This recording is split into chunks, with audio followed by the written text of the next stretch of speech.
Welcome back to part 2 of our series on how to use my program to support autistic children in neuro-affirming ways. So we're not going to go through everything in the book, and I'm sure you're following along with the books at this stage.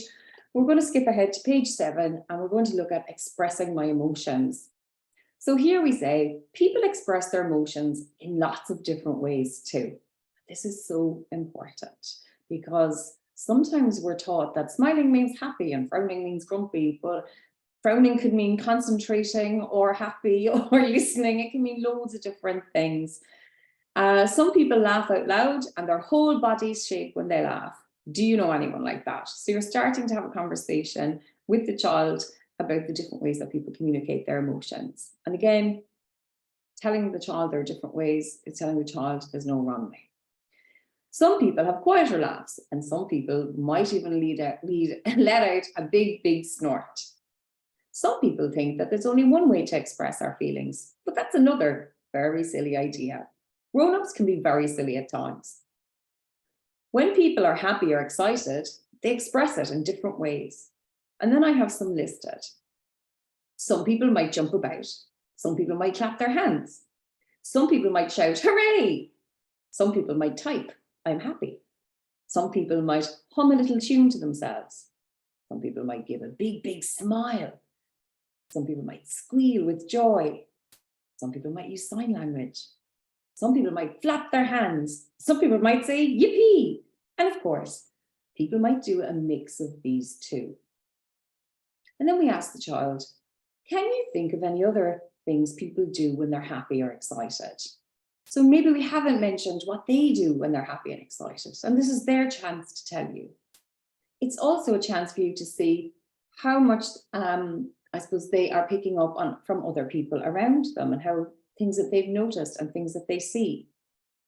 And this would be a wonderful exercise to do in a group situation. You can talk to the autistic child one-to-one and explore this with them, but wouldn't this be a fantastic activity to do in a classroom or at home with siblings and have this conversation, and to use the books to facilitate that conversation and find out what are the things that we do when we're excited.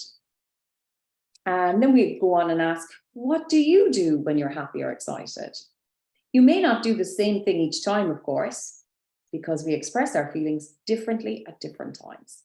And this is important because children are taught in our schools that, smiling is happy and this is how you express yourself, but we can feel happy and express it in so many different ways depending on, the context and the situation and all of that. So again, it's not that when we're happy, we look the same all the time. And I think it's really important to explore these ideas with all children.